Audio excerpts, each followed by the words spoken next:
Hello friends, আজিৰ এই ভিডিঅ'টোত মই প্ৰিপজিশন অফ টাইম সম্পৰ্কে আলোচনা কৰিম। প্ৰিপজিশন অফ টাইম কি হয়?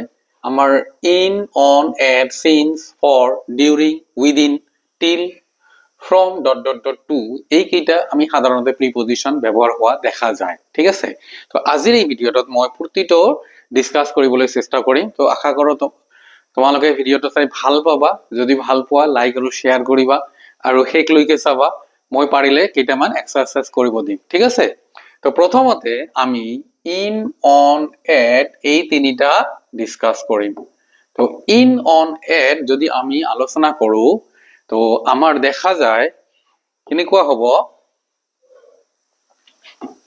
ইন, অন, এট আমি সাধাৰণতে কি হয় যদি আমি সময় বুলি কওঁ, সময় বুলি কোৱাৰ লগে লগে আমাৰ প্ৰথমতে মগজুত কি আহে? এটা ঘড়ীৰ কথা মনত পৰিব বা আমি টাইমৰ কথা মনত পৰিব। তো টাইম যে হয় ইয়াতে আমি কি হয় আৱাৰ পাওঁ। আৱাৰ মানে ঘন্টা নাইবা মিনিটস দেখা পাওঁ নাইবা সেকেন্ডস দেখা পাওঁ, হয় না নহয়? আমি ঘড়ী এটাত কি কি দেখা পাওঁ? আৱাৰ, ঘন্টা, মিনিট আৰু সেকেন্ড এই তিনিটা দেখা পাওঁ। ঠিক হয়দৰে আমি যদি টাইমৰ কথা উল্লেখ কৰো আৰু আমি টাইমৰ কথা কত দেখা পাওঁ? এখন ক্যালেন্ডাৰত দেখা পাম। তো ক্যালেন্ডাৰত কি দেখা পাওঁ? একেবাৰে ওপৰত কি থাকে? 2024 ধৰি ললো মই, অৰ্থাৎ ইয়াৰ থাকিব তাতে। ঠিক আছে? তাৰ পিছত কি থাকিব? এটা মাহ থাকিব, যেনেকুৱা বৰ্তমান কি আছে? নৱেম্বৰ মাহ চলি আছে। ঠিক আছে? তাৰ পিছত কি চলি আছে? তাৰ পিছত কি থাকিব? দিনবোৰ থাকিব, Sunday, Monday, Tuesday, Wednesday, Thursday, Friday, Saturday তেনেকৈ চলিব। তো এইবোৰক আমি কি বুলি কওঁ? ডে বুলি কওঁ। ঠিক আছে? আৰু লাষ্টত কি হ'ব? 1 2 3 4 এইবোৰক কি হয়? এইবোৰ হয় ডেট। তো আশা কৰো এইখিনি বুজি পাইছা। তো এতিয়া মই আলোচনা কৰিম কি যে আমি এটা ত্ৰিভুজ লম।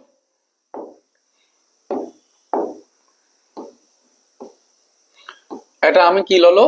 ত্ৰিভুজ ললো। এই ত্ৰিভুজটোক আমি সমানে তিনি ভাগ কৰিম। সমানে তিনি ভাগ মানে ইয়াৰ পৰা ইয়াৰ যিখিনি দূৰত্ব, ইয়াৰ পৰা ইয়াৰ সেইখিনি দূৰত্ব আৰু ইয়াৰ পৰা ইয়াৰ সেইখিনি দূৰত্ব হ'ব। ঠিক আছে? তো আমি যদি লক্ষ্য কৰো এইখিনি ঠাইত যদি আমি লক্ষ্য কৰো প্ৰথম অংশটো যদি আমি চাওঁ এই ত্ৰিভুজটোৰ এই অংশখিনি কি হ'ব? আটাইতকৈ সৰু হ'ব। তো আটাইতকৈ সৰু হলে এই সময়ৰ যিখিনি কি আছে প্ৰিপজিশন আছে এই মানে সময়খিনি প্ৰিপজিশন হয়, সময় যিখিনি বুজোৱা হয় এই কম বুজোৱা সময়খিনিক আমি ইয়াতে ব্যৱহাৰ কৰিম। কম বুজোৱা সময়খিনি কি কি আছিল? আৱাৰ, তাৰ পিছত কি আছিল? মিনিট আৰু সেকেন্ড আছিল। ঠিক আছে? তাৰ পিছত আমি যদি লক্ষ্য কৰো ইয়াৰ এই অংশটো কি হ'ব? অৰ্থাৎ মাজৰ অংশটো এই অংশখিনিত কি হয়? ওপৰৰ অংশখিনিত কি হয়? ওপৰৰ অংশখিনিতকৈ কি হ'ব? ওপৰৰ অংশখিনিত যদি আমি তুলনা কৰো ইয়াতকৈ ডাঙৰ আৰু তলৰ অংশখিনিতকৈ সৰু। তো আমি ইয়াক মজলীয়া বা মধ্য অংশ বুলি কওঁ। আৰু তেনেকুৱা মানে তেনেকুৱা সময়খিনি আমি ইয়াত ব্যৱহাৰ কৰিম। তেনেকুৱা সময় মানে যিবোৰ বেছি ডাঙৰো নহয় আৰু যিবোৰ বেছি সৰুও নহয়। ঠিক আছে? তো আমি ইয়াত ব্যৱহাৰ কৰিম সেই হিচাপত হ'ব ডে আৰু ডেট। ঠিক আছে? তো এইখিনি এই দুটা ব্যৱহাৰ হ'ব। ঠিক আছে? আৰু লাষ্টত আটাইতকৈ ডাঙৰ যিটো পাৰ্ট আছে সেই ডাঙৰ পাৰ্টটো আমাৰ সময়ৰ যিবিলাক ডাঙৰ অংশ বুজায় সেই ডাঙৰ অংশখিনি ব্যৱহাৰ হ'ব। যেনেকুৱা এই অংশটো কি হয়? ডাঙৰ হয়। ইয়াত মই কি ব্যৱহাৰ কৰিম? ইয়াৰ। ঠিক আছে? তাৰ পিছত কি ব্যৱহাৰ কৰিম? মান্থ ব্যৱহাৰ কৰিম। ঠিক আছে? মান্থৰ পিছত মই সিজন ব্যৱহাৰ কৰিম। সিজন মানে আমি জানো গ্ৰীষ্ম, বৰ্ষা, শৰৎ, হেমন্ত, শীত, বসন্ত এইবোৰ কি হয়? সিজন হয়, ঋতু হয়। ঠিক আছে? তাৰ পিছত ডিকেড মানে 10 বছৰক আমি কি কওঁ? এটা ডিকেড বুলি কওঁ। ঠিক সেইদৰে সেঞ্চুৰী যে আছে এই ডাঙৰ ডাঙৰ সময়খিনিক আমি ইয়াতে এই বক্সটোত ব্যৱহাৰ কৰিম। ঠিক আছে? তো হয়তো আমি এতিয়া প্ৰশ্নটো হ'ব যে ঠিক আছে সময়খিনি ব্যৱহাৰ কৰিম কিন্তু প্ৰিপজিশন কি হ'ব? তো এটা কথা মনত ৰাখিবা, যেতিয়া কম সময় বুজায় তাত আমি ব্যৱহাৰ কৰিম এট প্ৰিপজিশন। অৰ্থাৎ এই সময়ৰ আগত যি সময়খিনি কি হয় আৱাৰ, মিনিট, সেকেন্ড বুজায় সেই সময়খিনিৰ আগত কি হ'ব? এট প্ৰিপজিশন ব্যৱহাৰ কৰা হ'ব ঠিক আছে তো যিটো অংশ বেছি ডাঙৰো নহয় আৰু বেছি সৰুও নহয় সেই অংশখিনিত আমি ব্যৱহাৰ কৰিম অন আৰু যিটো অংশ ডাঙৰ হয় এই ডাঙৰ অংশখিনিত প্ৰিপজিশন আমি ব্যৱহাৰ কৰিম ইন অৰ্থাৎ যদি কোনো বছৰ বুজায় মাহ বুজায় সিজন বুজায় ডিকেড বুজায় সেঞ্চুৰি বুজায় তাৰ আগত আমি ব্যৱহাৰ কৰিম ইন প্ৰিপজিশন আৰু যদি কোনো ডেট অৰ্থাৎ যেনেকুৱা 1 জানুৱাৰী ঠিক আছে সানডে ঠিক আছে তো এইবোৰ কি হ'ব ডে বা ডেট হয় ইয়াৰ আগত আমি ব্যৱহাৰ কৰিম অন প্ৰিপজিশন ঠিক আছে তো আশা কৰো বুজি পাই আছা যে আমাৰ যদি কম সময় বুজায় সময়ৰ যিখিনি কম অংক হয় কম ইনকি কোনখিনি হ'ব আৱাৰ মিনিট সেকেন্ড ইয়াত আমি ব্যৱহাৰ কৰিম এট প্ৰিপজিশন ইয়াতকৈ ডাঙৰ কি হ'ব ডে আৰু ডেট ইয়াত ব্যৱহাৰ কৰিম অন প্ৰিপজিশন আৰু তাতকৈ ডাঙৰ হৈছে ইয়াৰ আৰু মান্থ বা ডিকেড বা সেঞ্চুৰি বা সিজন সেইবোৰত আমি ব্যৱহাৰ কৰিম ইন প্ৰিপজিশন এইবাৰ কেইটামান এক্সাম্পল লওঁ তো যেনেকৈ আমি হয়তো ক'ব পাৰো যে হি উইল কাম হিয়াৰ ডেশ মানডে তো ইয়াত যদি আমি লক্ষ্য কৰো মানডে তো কি হয় মানডে তো এটা দিনক বুজোৱা হৈছে তো দিনক বুজোৱা হলে তাৰ আগত কি হ'ব অন আমি যদি লক্ষ্য কৰো মই এইফালে লক্ষ্যই কৰা নাই কিন্তু হয় না মই জাস্ট এইখিনি কথা কৈ আছো যে আমাৰ খালি ঠাইৰ পিছত কি আছে মানডে আছে তো মানডে কি হয় মানডে এটা দিনৰ নাম বুজাইছে দিনৰ নাম বুজালে কি হ'ব আমাৰ অন প্ৰিপজিশন হ'ব সেই কাৰণে সেই দৰে যদি কি হয় ডেটো বুজায় তাৰ আগত কি হ'ব অন এই একেটাই যদি হয় এনেকুৱা হি উইল কাম হিয়াৰ ডেশ জানুৱাৰী ঠিক আছে তো জানুৱাৰীটো কি হয় মাহ হয় তো মাহ বুজালে কি হ'ব তাতে মাহ বুজালে তাতে হ'ব আমাৰ ইন প্ৰিপজিশন ঠিক আছে তো আমি এই দৰে কি কৰিম ইজিলি ক'ব পাৰিম যে আমাৰ কোনটো প্ৰিপজিশন কেতিয়া হ'ব তো আমাৰ আমি ইয়াত ডিসকাস কৰিলো কি ইন অন আৰু এট প্ৰিপজিশন ঠিক আছে এতিয়া আমি ইন এন এট আৰু দিনৰ সময়খিনিৰ ক্ষেত্ৰত কি কৰে ব্যৱহাৰ কৰিম দিনৰ সময়খিনিত কেনেকৈ আমি ব্যৱহাৰ কৰিম এটো এতিয়া চাই লোৱা তো দিনৰ সাধাৰণতে আমি যদি দিনৰ আৰম্ভণি বুলি কওঁ দিনৰ আৰম্ভণি হয় হেটো হৈছে ডন ডনটো কি হয় যে ডন হৈছে যে একেবাৰে ৰাতিপুৱাৰ আগৰখিনি অংশ ঠিক আছে দিনৰ আৰম্ভণি তাৰ পিছতহে আমাৰ কি হয় মৰ্নিং হয় ঠিক আছে তাৰ পিছত হয় আমাৰ নুন তাৰ পিছত হয় আফটাৰনুন তাৰ পিছত হয় ডাস্ক যাক আমি গধূলি বুলি কওঁ তাৰ পিছত ইভিনিং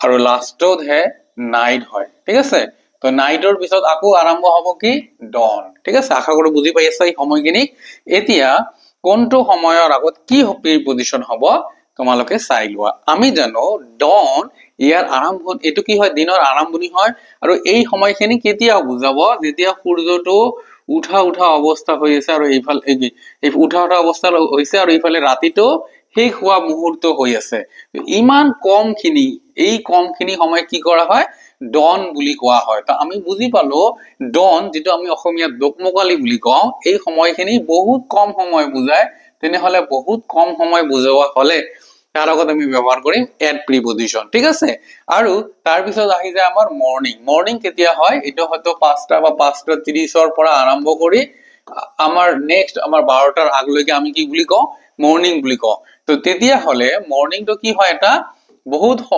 ইয়াতকৈ ডাঙৰ সময় বুজা হয় তো দিনৰ ডাঙৰ সময় বুজোৱাৰ কাৰণে তাত কি হ'ব এড হ'ব আমি অলপ আগতে পালো যে তো তাৰ পিছত আমাৰ আকৌ কি হয় নুন নুনটো কি হয় আমাৰ দুপৰীয়া সময় অৰ্থাৎ 12টাৰ সময়খিনি একেবাৰে মিড ডে আমাৰ 12টাৰ সময়খিনিক আমি কি কৰিম নুন বুলি কওঁ তো নুনটো এই সময়খিনিও কি হয় কম সময় বুজায় তেনেহলে ইয়াৰ আগতো কি হ'ব এট প্ৰিপজিশন হ'ব ঠিক আছে তো এতিয়া আমি লক্ষ্য কৰো আমাৰ প্ৰথমতে আহিল এট তাৰ পিছত আহিছে ইন তাৰ পিছত এট তাৰ পিছত আকৌ আহিব ইন তাৰ পিছত আহিব এট তাৰ পিছত ইন তাৰ পিছত আহিব এট এতিয়া আমি এই দৰে যদি তোমালোকে লক্ষ্য কৰা যে কোনটো সময় যেটো কম সময় বুজায় তাৰ আগত হৈছে এট যেটো তাতকৈ বেছি সময় ডাঙৰ সময় বুজায় তাত হৈছে আফটাৰ কি ইন আৰু এইদৰে বাকি এইটো আমাৰ মনত ৰখাৰ উপায় কি যে এনেকুৱা দিনৰ সময়খিনি আৰম্ভণিত হ'ব এড তাৰপিছত ইন তাৰপিছত এড তাৰপিছত ইন তাৰপিছত এড তাৰপিছত ইন তাৰপিছত আকৌ এড তো এইখিনি আশা কৰো তোমালোকে মনত ৰাখিব পাৰিবা একেবাৰে ইজি হয় আমাক জাস্ট মনত ৰাখিব লাগিব যে দিনৰ কোনখিনি সময়ক কি বুলি কোৱা হয় ঠিক আছে তো আমি এইদৰে ইন অন এটৰ ব্যৱহাৰটো শিকি ললো এতিয়া আমি দেখিম নেক্সট কি আছে নেক্সট আছে আমাৰ সিন্স আৰু ফৰ আমি কেতিয়া সিন্স ইউজ কৰিম আৰু কেতিয়া ফৰ ব্যৱহাৰ কৰিম সময়ৰ ক্ষেত্ৰত ঠিক আছে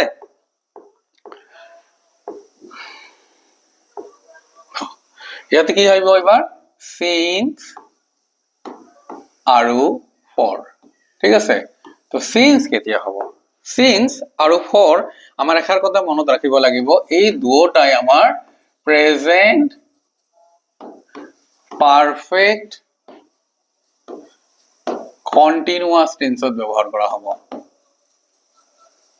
ঠিক আছে প্ৰেজেন্ট পাৰফেক্ট কন্টিনিউয়াস টেন্সত ব্যবহাৰ হবে প্ৰেজেন্ট পাৰফেক্ট কন্টিনিউয়াস টেন্সৰ ফৰমেশনটো কি আছিল subject plus have or has তাৰ পিছত কি আহিব এটা been আহিব তাৰ পিছত মেইন ভাৰ্বটোৰ লগত ing হ'ব তাৰ পিছত অবজেক্ট থাকিব বা যিখিনি আহে ঠিক আছে তো এতিয়া এটা কথা মনত ৰাখিবা এই ফৰমেশনত যেতিয়াই কোনো সময়ৰ লক্ষ্য কৰিবা যে এটা বাক্য দিছে যিটোৰ ফৰমেশন এনেকুৱা আছে যেনেকুৱা মই এটা লিখি দিও it has been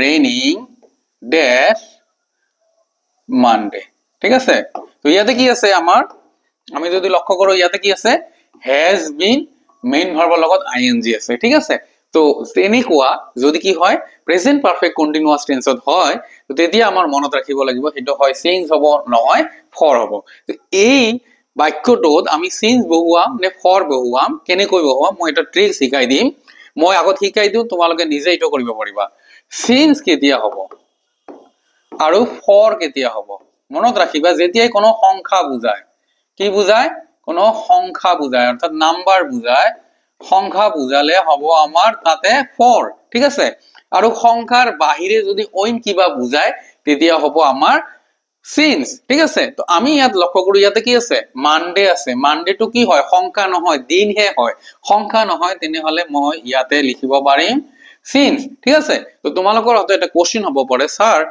সন যেটো আছে সন আমি যাক ইয়ার বুলি কওঁ 2021 2024 ঠিক আছে এইবিলাক সন যে হয় এই সনৰ আগত আমি কি ব্যৱহাৰ কৰিম এটা কথা মনত ৰাখিব লাগিব সন যদিও কি হয় এটো সংখ্যা বুজায় কিন্তু সনৰ আগত আমি ফৰ প্ৰিপজিশন ব্যৱহাৰ কৰিব নোৱাৰিম ইয়াক কোৱা হয় আমাৰ পিৰিয়ড অফ টাইম আৰু পয়েন্ট অফ টাইম ঠিক আছে যেতিয়া সংখ্যা বুজায় এটো কি হয় পয়েন্ট অফ টাইম হ'ব আৰু সিন্স হলে পিৰিয়ড অফ টাইম হ'ব তো আশা কৰো বুজি পাইছা এতিয়া আমাৰ সিন্স আৰু ফৰৰ ইউজটো হৈ গল নেক্সট আছে আমাৰ কি নেক্সট আছে আমাৰ ডিউৰিং প্ৰিপজিশন আমি কেতিয়া কেনেকৈ ব্যৱহাৰ কৰিম টাইমৰ ক্ষেত্ৰত ঠিক আছে তো মনত ৰাখিব লাগিব ডিউৰিং কেনেকৈ ব্যৱহাৰ কৰিম আমি ডিউৰিং সময়খিনি কি বুজায় এইটো কনসেপ্ট যদি আমি ক্লিয়াৰ কৰি লব পাৰো তেতিয়া হলে আমাৰ এটো আমি ইজিলি কৰিব পাৰিম ঠিক আছে তো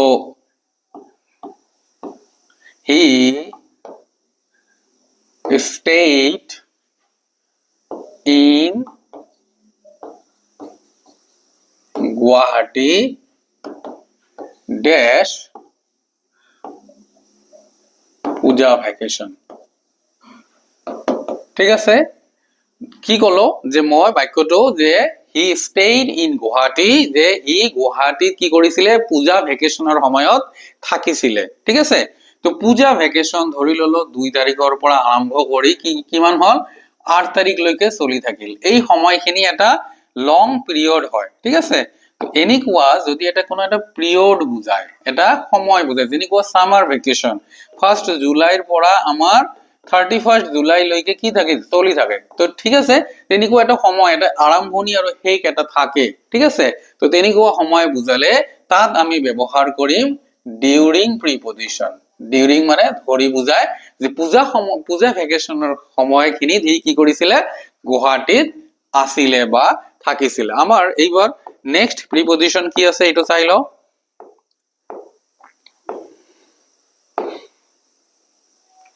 নেক্সট আছে আমাৰ within within প্ৰিপজিশনটো কেনেকৈ ব্যৱহাৰ কৰিম within মানে হৈছে ভিতৰত যেনেকৈ আমি কওঁ যে he will come here dash hour within কি হ'ব এটো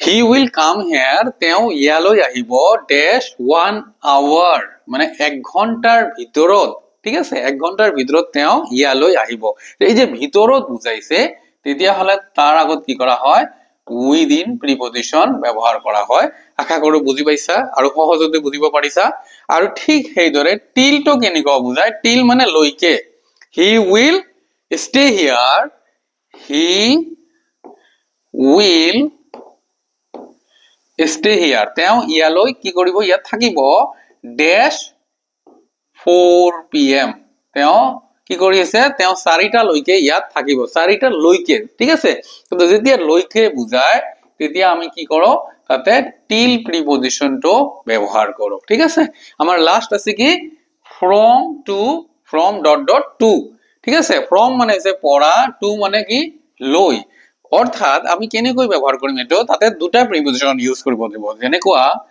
he will এটো বাক্য দিও stay here dash he will stay here dash 1 pm dash 4 pm তার মানে he কোনোবা এজন ব্যক্তিয়ে কি কৰিব এটাৰ পৰা আৰম্ভ কৰি 4টা লৈকে থাকিব ঠিক আছে তো এটাৰ পৰা আৰম্ভ কৰি এটো হ'ব আৰাম পৰা যদি বুজায় তেতিয়া হলে কি হ'ব from 1 to 4 pm তো আশা কৰো in on at since from for during within till from dot dot to এই প্রিপজিশন যেটো আমি সময়ত ব্যবহার কৰো তোমালোকে অতি সহজতে বুজিব পাৰিছা তো কেইটামান এতিয়া এক্সাৰসাইজ কৰিব দিছো এই দুটাৰ আনসাৰ কি হয় তোমালোকে মোক কমেন্ট বক্সত কমেন্ট কৰিবলৈ জানাবা আৰু লগতে যদি কিবা কোশ্চেন থাকে কিবা ডাউটস থাকে ভালদৰে বুজিব পৰা নাই মোক কমেন্ট কৰি ইয়াৰো কোশ্চেন কৰিবলৈ নিপাহৰিবা নিশ্চয় মই ইয়াৰ উত্তৰ দিবলৈ চেষ্টা কৰিম আশা কৰো ভিডিওটো ভাল পাইছা যদি ভাল পাইছে লাইক আৰু শেয়াৰ কৰিবা আৰু এতিয়ালৈকে যদি চেনেলটো সাবস্ক্ৰাইব কৰা নাই সাবস্ক্ৰাইব কৰি লবা থ্যাঙ্কস ফৰ ওয়াচিং